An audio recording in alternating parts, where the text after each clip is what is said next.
আসসালামু আলাইকুম। বাংলাদেশের লালমনিরহাট বিমানবন্দর চালুর ঘোষণায় দিশেহারা ভারত। আকাশযুদ্ধে পাকিস্তানের বিরুদ্ধে শোচনীয় পরাজয়ের পর ফিফথ জেনারেশন ফাইটার জেট নির্মাণের ঘোষণা ভারতের। কোনো গুলি না ছুড়েই তাইওয়ান দখলের পরিকল্পনা চীনের। বিডিফিউজ ইনফোটেনমেন্টে স্বাগত জানাচ্ছি আমি ফাহাদিয়া মিতো। আজ জানাবো প্রতিরক্ষা সংক্রান্ত গুরুত্বপূর্ণ কিছু খবর। লালমনিরহাট বিমান ঘাঁটি সচল করতে যাচ্ছে বাংলাদেশের অন্তর্বর্তী সরকার।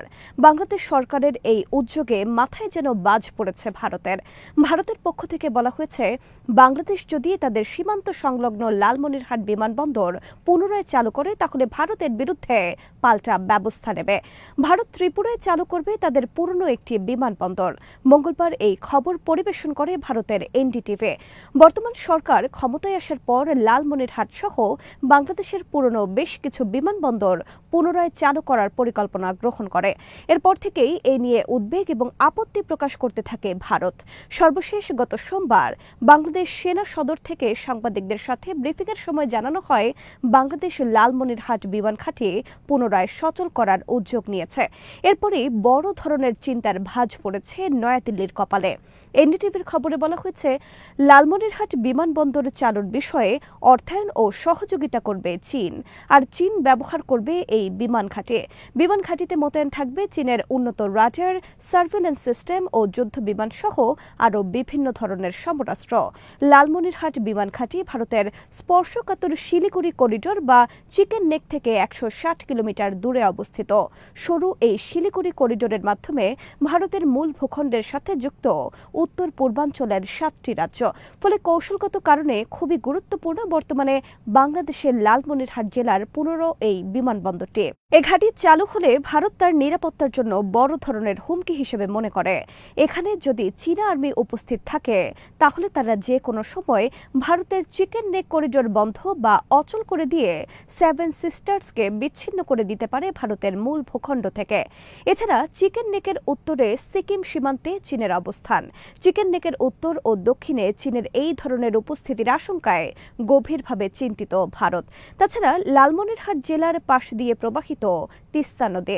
গত মার্চ মাসে ডক্টর মোহাম্মদ ইউনূস চীন সফরে তিস্তা নদীর পানি ব্যবস্থাপনার দায়িত্ব চীনের হাতে অর্পণ করা বিষয়ে আলোচনা করেছেন। এই খবরেও ভারত গভীরভাবে উদ্বিগ্ন সেখানে চীনের উপস্থিতি নিয়ে।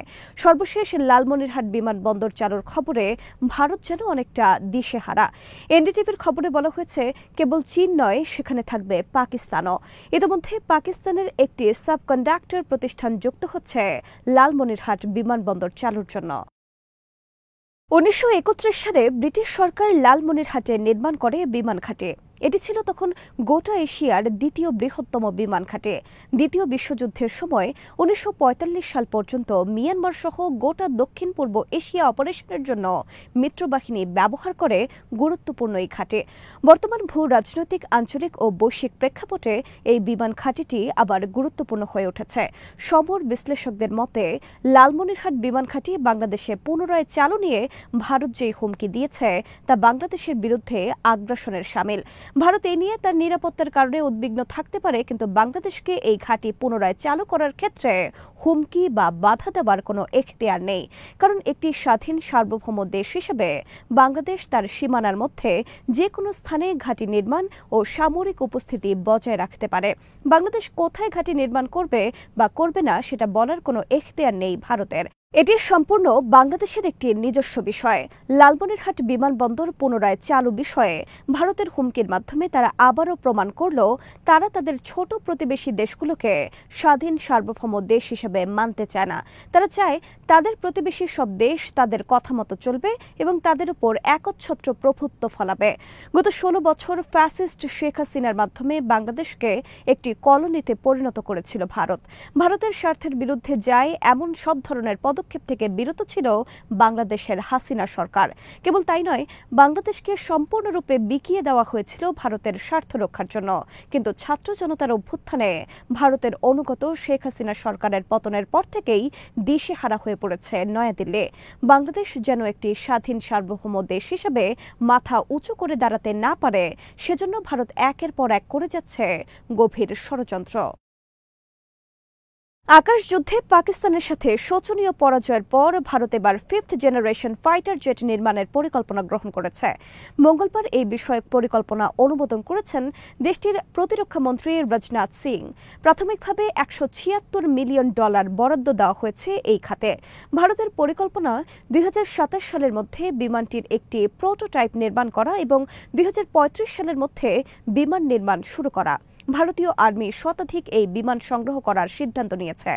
বিমানটি নির্মাণের জন্য সরকারি এবং বেসরকারি উভয় খাতের জন্য উন্মুক্ত রাখা হয়েছে।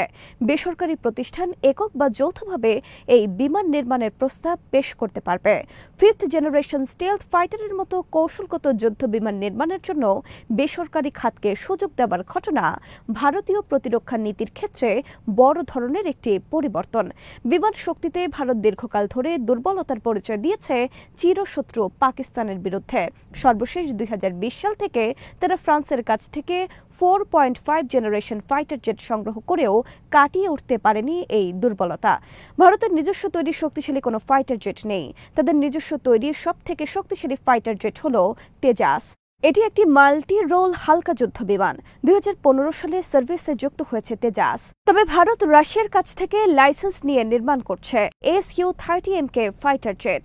ভারত এখন পর্যন্ত 2 শতাধিক এই বিমান নির্মাণ করেছে।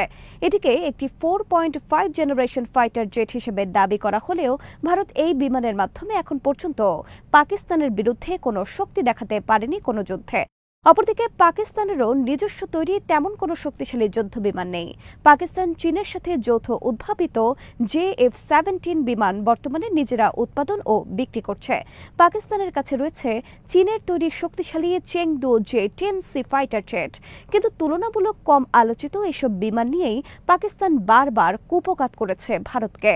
ভারতের আরেক শত্রু দেশে চীনের বিমান শক্তির ধারে কাছেও নেই ভারতীয় এয়ারফোর্স। চীনের রয়েছে তাদের নিজস্ব নির্মিত 2টি 5th জেনারেশন স্টেলথ ফাইটার।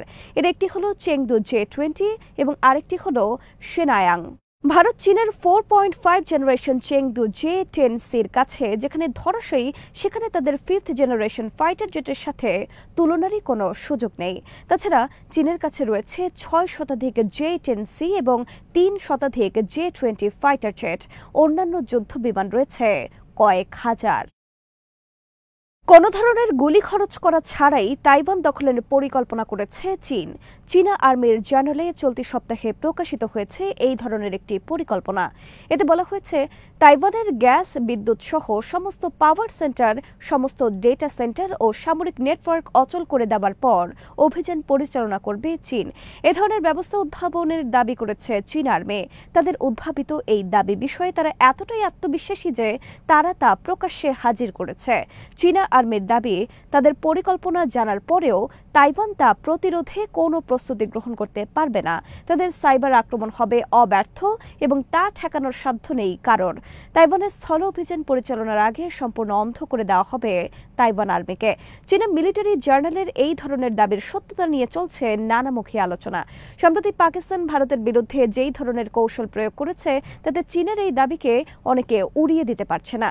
প্রকাশিত বিভিন্ন খবরে বলা হয়েছে, ভারতের বিরুদ্ধে অভিযানের সময় শক্তিশালী জ্যামিং সিস্টেমের মাধ্যমে পাকিস্তান অকার্যকর করে দিতে সক্ষম হয়েছিল ভারতের এয়ারফোর্সকে।